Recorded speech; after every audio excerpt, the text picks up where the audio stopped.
Welcome friends, आज आपका जो है हमारे वीडियो के दूसरे एपिसोड में आपका स्वागत है। जैसा कि मैंने आप लोगों को बताया था कि आप सब लोगों को मैं अपनी क्लास के माध्यम से मात्र 1 महीने के अंदर कैसे अंग्रेजी बोलना सिखाऊंगा, इस बात पर हमने चर्चा की थी। आज हमारी चर्चा इसी बात को लेकर के है।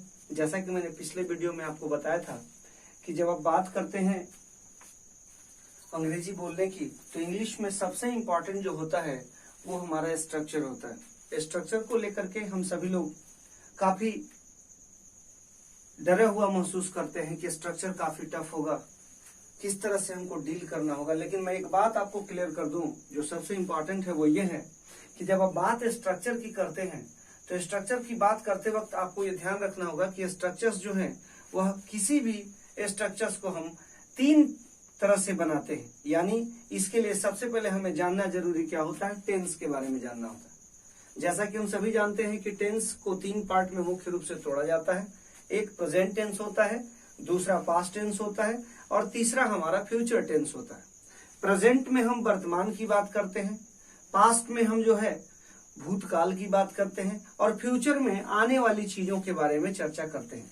लेकिन उसके पहले मैं आपको एक बात बता दूं कि टेंस की जानकारी रखने से पहले सबसे पहले हम लोगों को वर्ब के बारे में जानना होगा और वर्ब को किस तरह से यूज करेंगे। जैसा कि पिछले क्लास में हमने आपको बताया था कि बेसिक स्ट्रक्चर, जो एक्चुअली बेसिक स्ट्रक्चर्स होते हैं, जिस दिन आपको बेसिक स्ट्रक्चर्स पे ग्रिप होना स्टार्ट हो जाएगा उस दिन आप इसके इंपॉर्टेंस को समझ जाएंगे, क्योंकि बेसिक स्ट्रक्चर के बेस पर ही आप कोई भी काम कर सकते हैं।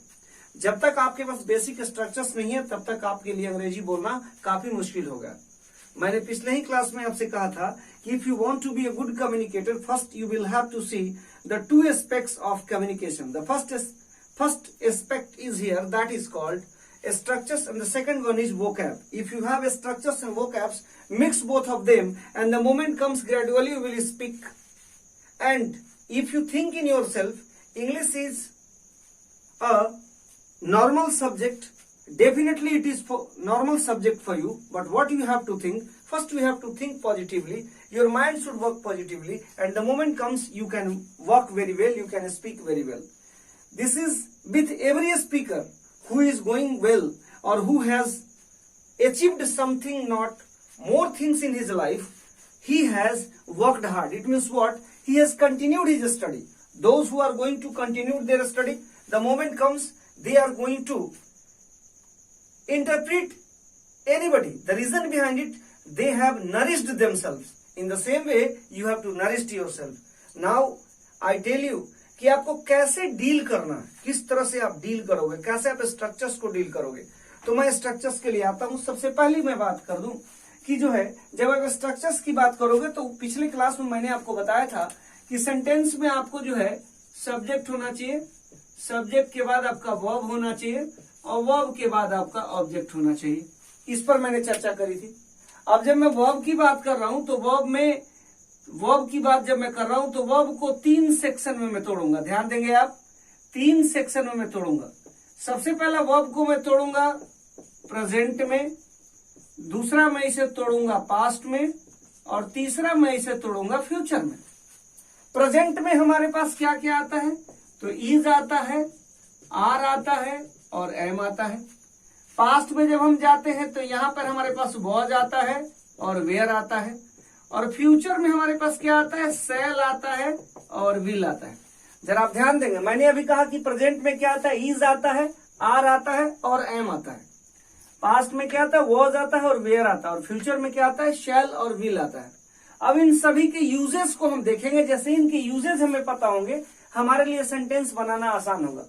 अभी मैंने कहा कि सब्जेक्ट, वर्ब और ऑब्जेक्ट, सब्जेक्ट, वर्ब और ऑब्जेक्ट 3 चीजों का होना जरूरी है। सब्जेक्ट चाहिए, वर्ब चाहिए, वर्ब के साथ ऑब्जेक्ट चाहिए। हमारी सबसे पहली जो बात है वो प्रेजेंट को लेकर के है। अगर इस प्रेजेंट को देख रहे हैं तो ये जो ऑक्सिलरी वर्ब हम इस्तेमाल करेंगे ये हम प्रेजेंट टेंस में इस्तेमाल करेंगे, इसको हम लोग पास्ट टेंस में इस्तेमाल करेंगे और इसको हम लोग फ्यूचर टेंस में इस्तेमाल करेंगे। इसको हिंदी में वर्तमान काल कहते हैं, इसे भूतकाल और इसे भविष्य काल। हमारी सबसे पहली चर्चा जो होगी वो हमारी प्रेजेंट टेंस को लेकर के होगी। तो प्रेजेंट टेंस में हम क्या करेंगे कि प्रेजेंट टेंस में जैसे हम सबसे पहला स्ट्रक्चर लेते हैं सब्जेक्ट प्लस हम लोग लेते हैं is oblique are oblique am plus हम लोग पहला स्ट्रक्चर लेते हैं नाउन का। मैंने कहा था कि एक सेंटेंस को आप 6 तरह से आप बनाते हो। एक सेंटेंस आपका 6 तरह से बनता है, जिसमें मैंने सब्जेक्ट को, इज आर एम को और नाउन को ऐड करा है। अब सबसे पहली बात यहाँ पे यह है कि नाउन को किस तरह से आइडेंटिफाई किया जाए। तो नॉर्मली समझ लीजिए कि नाउन को नॉर्मली आइडेंटिफाई इस तरह से करते हैं कि यह सब्जेक्ट या ऑब्जेक्ट के रूप में दोनों में काम करता है। लेकिन अगर नाउन को आइडेंटिफाई करना हो तो इसको हम लोग रूट वर्ड के माध्यम से आइडेंटिफाई करते हैं। ये रूट वर्ड क्या होते हैं? तो ये किसी शब्द के पहले या किसी शब्द के बाद में लगते हैं, जिसे हिंदी में हम प्रीफिक्स को हिंदी में उपसर्ग बोलते हैं और सफिक्स को हिंदी में हम लोग प्रत्यय बोलते हैं। तो जो हम लोग उपसर्ग और प्रत्यय बोलते हैं, उपसर्ग और प्रत्यय के माध्यम से नाउन को इजिली पहचाना जाता है। उसको पहचानने का तरीका है कि जिस शब्द के लास्ट में ER लगा हो। अब जैसे समझिए इंजीनियर है, तो इंजीनियर में ENGINEER है, तो ER लग गया, यानी वो हमारा नाउन हो गया। तो जिस शब्द के लास्ट में ER लगा हो या OR लगा हो, अब OR लगा हो यानी MENTOR, मेंटर, मेंटर का मतलब ही आपका हो गया OR लग गया। यानी जिस शब्द के लास्ट में ER लगा हो, OR लगा हो, ER लगा हो, या आपका जो है ION लगा हो, TION लगा हो, इस तरह के शब्द जो लगे होंगे वो हमारा नाउन होगा। जैसा कि YouTube पर हमारा एक वीडियो अवेलेबल है वन वर्ड सब्स्टिट्यूशन को लेकर के। उस वन वर्ड सब्स्टिट्यूशन के 2 वीडियोज हमने अपलोड किए हैं YouTube में। उन वीडियोज में आप जाके देखेंगे, वहां पे आपको नाउन, वर्ब, एडजेक्टिव और एडवर्ब को पहचानने का बेहतरीन से बेहतरीन तरीका बताया गया है, जिस वीडियो के माध्यम से आप नाउन को अच्छी तरह समझ सकते हैं कि नाउन को रूट वर्ड के माध्यम से हम कैसे समझ सकते हैं। यहाँ हमारी चर्चा है इस स्ट्रक्चर को लेकर के कि कैसे हम जो है सब्जेक्ट के साथ इज, आर, एम और नाउन को किस तरह से यूज करेंगे ताकि हम अच्छी से अच्छी अंग्रेजी बोल पाए या किसी भी सेंटेंस को इजीली बना पाए। तो यहाँ हमारे पास subject plus is, are, am plus noun है। अब नाउन से सपोज करिए, मैंने अभी कहा था कि आपके पास शब्द हैं, शब्दों के रूप में जैसे मान लिया जाए आपके पास इंजीनियर है, आपके पास जो शब्द है वो आपके पास इंजीनियर है। इंजीनियर में आप ER देख रहे हैं। इंजीनियर के बाद आपके पास जो शब्द है वो आपके पास डॉक्टर है। डॉक्टर के बाद आपके पास जो शब्द है वो आपके पास टीचर है। टीचर के बाद जो आपके पास शब्द है वो आपके पास मेंटर है। ठीक है, इसी तरह से आपके पास शब्द जो है वो मेंटर के बाद आपके पास है पुलिस ऑफिसर है, पुलिस ऑफिसर है। इसी तरह से आपके पास जो शब्द है वो आपके पास मिनिस्टर है। मिनिस्टर के बाद इसी तरह से आपके पास जो शब्द है वो आपके पास, इसके बाद आपके पास और भी शब्द हो सकते हैं। जैसे आपका शब्द है, मैंने यहाँ लिखा, उसके बाद जो अगला शब्द होगा वो आपका नॉर्मल वे में होगा तो नर्स हो सकता है। ये हालांकि रूट से थोड़ा अलग हट करके हो गया। नर्स के बाद इसके बाद और भी शब्द हो सकते हैं, जैसे अभी मैंने बोला SUGGESTION, सजेस्शन, ये भी हमारा नाउन है। तो ये भी हमारा नाउन है, इसके लास्ट में ION लगा है। तो अब देखिए subject plus is, are, am plus noun है। इज, आर, एम का जो हिंदी सिंबल होता है वो है या हो होता है या हो। अब देखिए यहाँ एक चीज मैं बताना चाहूंगा कि कैसे इसका इस्तेमाल करेंगे।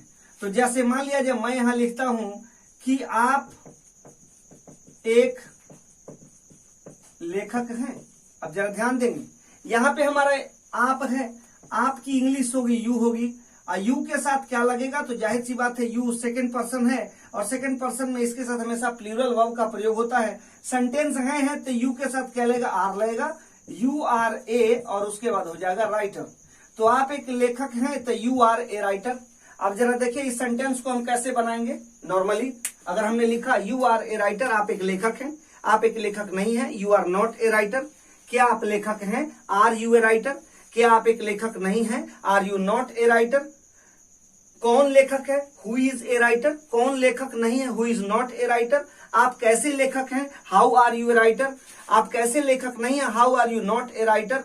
तो ये देखा आपने कि इस एक सेंटेंस को हमने 6-7 तरह से बनाया। अंग्रेजी बोलने के लिए सबसे पहले आपको इन सेंटेंसेस पे वर्ड्स के साथ प्रयास करना होगा। तो मैंने कहा आप एक लेखक हैं। अब मैं यहाँ पे जैसे दूसरा सेंटेंस लिखता हूं, ठीक है, मैं लिख देता हूं कि राधा एक मंत्री है। अब इसका जो सेंटेंस बनेगा वो बनेगा Radha is a minister. Radha is a minister, Radha एक मंत्री है। अब आपने देखा कि राधा एक मंत्री है, राधा इज ए मिनिस्टर।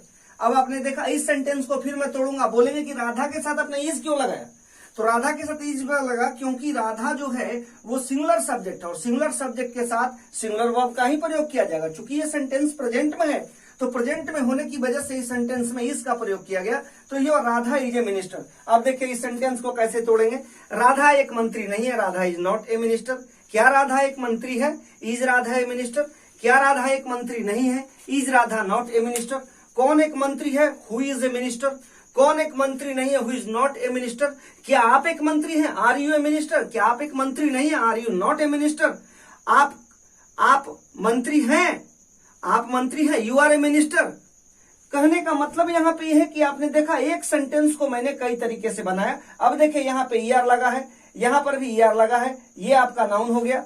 अब समझिए मैं ये जो कह रहा हूं, अब देखिए मैं कहता हूं क्या कि जैसे मैं कहता हूं मनु महाराज एक पुलिस अफसर हैं। अभी सेंटेंस को बनाना है तो इसको बनाएंगे Manu Maharaj is a police officer. Police officer, अब जरा ध्यान देंगे, Manu Maharaj is a police officer. अगर इसी सेंटेंस को बनाना मनु महाराज एक पुलिस ऑफिसर नहीं है तो Manu Maharaj is not a police officer. ठीक है, क्या मनु महाराज एक पुलिस ऑफिसर हैं? Is Manu Maharaj a police officer. क्या मनु महाराज एक पुलिस ऑफिसर नहीं है? Is Manu Maharaj not a police officer. कौन एक पुलिस ऑफिसर है? Who is a police officer. कौन एक पुलिस ऑफिसर नहीं है? Who is not a police officer. Manu Maharaj कैसे एक पुलिस ऑफिसर है? How is Manu Maharaj a police officer. Manu Maharaj कैसे एक पुलिस ऑफिसर नहीं है? How is Manu Maharaj not a police officer. Manu Maharaj क्यों पुलिस ऑफिसर है? Why is Manu Maharaj a police officer. तो इस तरह से आपने देखा कि किस तरह से हमने सब्जेक्ट के साथ is are am plus noun का प्रयोग करके कैसे हमने प्रेजेंट के इस स्ट्रक्चर को बनाया। लेकिन ऐसा नहीं कि यहाँ पे केवल नाउन के यूज को ही हमको देखना है। नाउन के बाद फिर हम शुरू करते हैं इसको व्हाइट वॉश करने के बाद, जस्ट इसके बाद आप इसको तब तक नोट करें। इसके बाद मैं दूसरा स्ट्रक्चर शुरू करता हूं नाउन के बाद, कैसे हम एडजेक्टिव वाले स्ट्रक्चर को कंटिन्यू करेंगे। इस चीज को हम लोग इसके बाद कंटिन्यू करेंगे। तब तक इसको आप लोग नोट डाउन करिए। इसके नोट डाउन करने के बाद जस्ट बाद में तुरंत इसके बाद आपको बताता हूं कि कैसे हम लोग इसको एडजेक्टिव के साथ इस्तेमाल करें। अभी हम लोगों ने क्या देखा कि subject plus is are am plus noun के यूज को देखा। अब हम लोग इसके एडजेक्टिव के यूज को देखेंगे, किस तरह से हम लोग एडजेक्टिव का यूज करते हैं। सबसे पहले मैं आपको बता दूं कि ये जो एडजेक्टिव है, इस एडजेक्टिव को कैसे डील करना है। तो थोड़ा सा मैं रूट में ले जाना चाहूंगा। एडजेक्टिव जो है, एडजेक्टिव को डील करने का सबसे आसान तरीका यह है कि अगर आपको एडजेक्टिव डील करना है तो एडजेक्टिव के लिए आपको क्या करना है कि आपको जिस शब्द के लास्ट में, जो शब्द है उसके लास्ट में आपको अगर ओ यू एस लगा हो, या आपका ओ यू एस के बाद आपका आई भी लगा हो, या आपका लेस लगा हो, या आपका फुल लगा हो, इस तरह के शब्द अगर लगे होंगे तो नॉर्मली वो एडजेक्टिव होता है। जैसे टेक एन एग्जाम्पल की मैं कहता हूं कि यहाँ पे सैगिशियस, SAGACIOUS, सैगिशियस का मतलब होता है दूरदर्शी, जो दूर तक देख ले, दूर तक सोच ले। इस तरह से मैंने एक वर्ड डाला, जैसे यहाँ पे वर्ड डाला क्रिएटिव, CREATIV, क्रिएटिव। समझते हैं क्रिएटिव का मतलब क्या होता है? क्रिएटिव का मतलब होता है जो किसी चीज में रचनात्मक प्रक्रिया करना जानता हो, दैट इज कॉल्ड क्रिएटिव। इस तरह से हमने यहाँ पे वर्ड बनाया मीनिंगलेस, मीनिंगलेस जिसका कोई अर्थ नहीं हो। इस तरह से हमने वर्ड बना दिया ब्यूटीफुल। इस तरह से हमने वर्ड बताया कि ब्यूटीफुल बनाते हैं, यानी जितने ज्यादा वर्ड्स बना सकते हैं। हमारी चर्चा एडजेक्टिव को लेकर के है, ठीक है। तो एडजेक्टिव को लेकर के चर्चा है। एक बात मैं आपसे कह दूं कि अगर अकेला एडजेक्टिव है ना, तो अकेला एडजेक्टिव अपने पहले आर्टिकल नहीं लेता। एडजेक्टिव जब आएगा तो एडजेक्टिव अपने बाद नाउन लेगा, तभी अपने साथ ए एन आर्टिकल को लेगा। जैसे अभी हम लोगों ने यहाँ बात करा इस एडजेक्टिव का। इस एडजेक्टिव को अगर आप देखते हैं, ये जो एडजेक्टिव है, तो इस एडजेक्टिव को देखने के बाद एक बात दिमाग में आती होगी, स्ट्रक्चर कैसे यूज किया जाएगा। तो जैसे मान लिया जाए कि मैंने यहाँ पे एक सेंटेंस डाला, सेंटेंस ये डाला जैसे आप बहुत चालाक हैं, आप बहुत चालाक हैं। अब देखिए मैंने यहाँ पे डाला आप बहुत चालाक हैं, या इससे सुंदर सेंटेंस हो सकता है, ज्यादा आसानी से आपको समझ आए तो मैं डाल देता हूं यहाँ पे, जैसे आप बुद्धिमान हैं। आप क्या हैं? बुद्धिमान हैं। आप बुद्धिमान हैं। अब जरा इस सेंटेंस को गौर से देखेंगे। आप बुद्धिमान है, यहाँ पे यू लगाया, यू के बाद जाहिर सी बात है इसके बगल में क्या लगेगा, आर लगेगा, क्योंकि यहाँ है दिया हुआ है आप बुद्धिमान है, तो यू आर हो गया। यू आर के बाद अगर आप लिखते हो ए वाइज, सेंटेंस गलत हो जाएगा, क्योंकि रिसेंटली अभी मैंने आपसे कहा कि अगर सेंटेंस में एडजेक्टिव आता है और एडजेक्टिव के बाद अगर कोई नाउन नहीं है तो यहाँ पे एन का जो प्रयोग है वो पूरी तरह से डेड रॉन्ग। तो वैसी स्थिति में आप क्या करेंगे, सीधा आप बनाएंगे इसको यू आर वाइज, आप बुद्धिमान है। इस तरह से बहुत सारे ऐसे एडजेक्टिव्स हैं, जैसे आपने लिखा वहां पे दूरदर्शी, सैगिशियस आपने यहाँ पे वर्ड डाला, सैगिशियस से जैसे हमें सेंटेंस बनाना है। अब जैसे बोलते हैं क्या कि हम लोग दूरदर्शी हैं, हम लोग क्या हैं, दूरदर्शी हैं। यहाँ पे हमने वी किया और वी के साथ क्या लगेगा, आर लगेगा, आर के साथ क्या लगेगा, सैगिशियस, वी आर सैगिशियस, हम लोग क्या है, दूरदर्शी हैं। ठीक इस तरह से कहते हैं कि राधा खूबसूरत है, तो राधा खूबसूरत है, अभी सेंटेंस को बनाना है तो बनाएंगे राधा इज, इसको बनाएंगे ब्यूटीफुल। अब जरा देखिए इस सेंटेंस के भी 6 सेंटेंस बनेंगे। जैसे मैंने कहा पहले सेंटेंस को आप ले लो, आप बुद्धिमान हैं, यू आर वाइज, आप बुद्धिमान नहीं है, यू आर नॉट वाइज, क्या आप बुद्धिमान है, आर यू वाइज, क्या आप बुद्धिमान नहीं है, आर यू नॉट वाइज, कौन बुद्धिमान है, हु इज वाइज, कौन बुद्धिमान नहीं है, हु इज नॉट वाइज, आप कैसे बुद्धिमान है, हाउ आर यू वाइज, आप कैसे बुद्धिमान नहीं है, how are you not wise, आप क्यों बुद्धिमान है, वाई आर यू वाइज। तो इस तरह से आपने देखा कि सेंटेंस को मैंने बनाया। दूसरा सेंटेंस हमारे पास है, हम लोग दूरदर्शी हैं, वी आर सैगिशियस, हम लोग दूरदर्शी नहीं है, वी आर नॉट सैगिशियस, क्या हम लोग दूरदर्शी हैं, आर वी सैगिशियस, क्या हम लोग दूरदर्शी नहीं, आर वी नॉट सैगिशियस, कौन दूरदर्शी है, हु इज सैगिशियस, कौन दूरदर्शी नहीं, हु इज नॉट सैगिशियस, कौन कौन दूरदर्शी हैं, हु आर सैगिशियस। अब देखिए हु के साथ एक बहुत बड़ी समस्या आती है।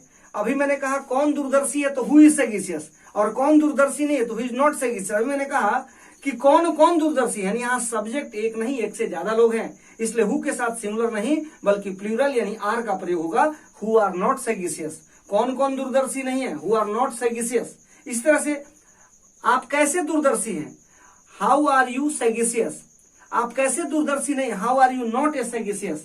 इस तरह से मैंने कहा राधा खूबसूरत है, Radha is beautiful, Radha is not beautiful, is Radha beautiful, is Radha not beautiful, who is beautiful, how is Radha beautiful, how is Radha not beautiful. आप देख रहे हैं सेंटेंस किस तरह से बन रहा है।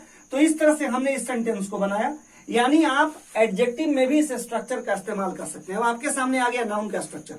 अब जैसे किसी ने कह दिया कि आप एक पुलिस ऑफिसर हैं, you are a police officer, आप एक पुलिस ऑफिसर नहीं है, you are not a police officer, क्या आप पुलिस ऑफिसर हैं, are you a police officer, क्या आप पुलिस ऑफिसर नहीं है, are you not a police officer. कोई आपसे कहता है तुम मेरे भाई हो, यू आर माई ब्रदर, तुम मेरे भाई नहीं हो, you are not my brother. कौन मेरा भाई है, हु इज माई ब्रदर, कौन मेरा भाई नहीं, who is not my brother, क्या आप लोग मेरे भाई हैं, आर यू माई ब्रदर्स।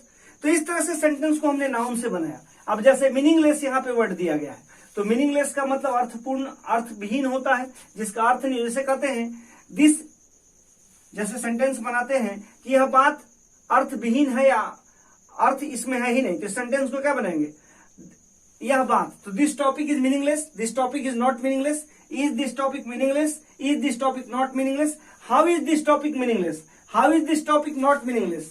आपने देखा you are creative, you are not creative, are you creative, are you not creative, who is creative, who is not creative, how is he creative, how is he not creative. इस तरह से हमने इन sentences को बनाया, और इस तरह से आप देख रहे हैं कि कैसे हमने नाउन और एडजेक्टिव दोनों के स्ट्रक्चर्स को यूज करके हमने जो है सेंटेंस बनाना शुरू किया। अब क्या है, बहुत सारे वोकैब सेक्शंस पे ध्यान देना होगा। वोकैब सेक्शंस पे जब आप ध्यान देंगे, घर में बैठ करके कोई भी एक रेफरेंस बुक हो, उस रेफरेंस बुक को पढ़िए, और पढ़ने के बाद वहां से एडजेक्टिव्स को उठाइए और उन एडजेक्टिव्स पर इन 2 स्ट्रक्चर्स को आप इस्तेमाल करिए। एक टाइम ऐसा आएगा जब धीरे धीरे आप नाउन पर और एडजेक्टिव पर, इन दोनों पर प्रेजेंट में स्ट्रक्चर्स को यूज करना जान जाएंगे। जैसे अभी मैंने बताया कि कैसे अफर्मेटिव सेंटेंस बनाते हैं, निगेटिव बनाते हैं, इंट्रोगेटिव बनाते हैं, इंट्रोगेटिव निगेटिव बनाते हैं, WH बनाते हैं, WH नॉट बनाते हैं। और जब इन सारी चीजों की आपको जानकारी होगी तो धीरे धीरे धीरे धीरे आपके लैंग्वेज में वो चीज शामिल हो जाएगी, और जब वो चीज शामिल हो जाएगी तो आप इस चीज को अच्छे से डील कर सकते हैं, आप इस चीज को अच्छे से समझ सकते हैं। और आज मैं समझता हूं कि इतना आपके लिए काफी है, 2 स्ट्रक्चर्स, और ज्यादा नहीं 20 वर्ड से याद करिए। 10 आप जो है आप नाउन के वर्ड्स को याद करिए और 10 एडजेक्टिव के वर्ड्स को याद करिए, और 20 वर्ड अगर आप याद करते हैं ना तो इन दो स्ट्रक्चर्स के माध्यम से 20 इंटू 6 होता है, यानी 120 सेंटेंस बनेंगे, और वो 120 सेंटेंस जो बनेंगे वो आप में गजब का बदलाव लाएंगे। इसलिए आप इसको प्रैक्टिस करें, और वो टाइम दूर नहीं, धीरे धीरे हम लोग सीखेंगे। तब तक अगले दिन की क्लास में हम लोग फिर अगले दिन चर्चा करेंगे, इस प्रेजेंट की जगह पे पास्ट पर चर्चा करेंगे, पास्ट में कैसे स्ट्रक्चर्स आएंगे और उन पर चर्चा करेंगे। आज की क्लास में हम लोग इतना ही सीखेंगे, और अगर मेरा ये एपिसोड आपको अच्छा लगता है तो आप मेरे चैनल को सब्सक्राइब करिए, लाइक करिए, और ज्यादा से ज्यादा लोगों तक इसे पहुंचाइए, ताकि ज्यादा से ज्यादा लोगों को इस लॉकडाउन में फायदा मिले। हाँ, एक बात चलते चलते जरूर बोलूंगा कि आप अपने घरों में सुरक्षित रहें, घरों से बाहर नहीं निकले, स्टे एट होम। ये हमारा नहीं, हमारे प्रधानमंत्री जी का या विश्व स्वास्थ्य संगठन का जो है एक पहल है, जिस पहल पर हम सभी को काम करना है। और इन सब बातों के साथ मैं आज आपसे विदा लेता हूँ, फिर अगले एपिसोड में आता हूँ। तब तक के लिए थैंक यू वेरी मच।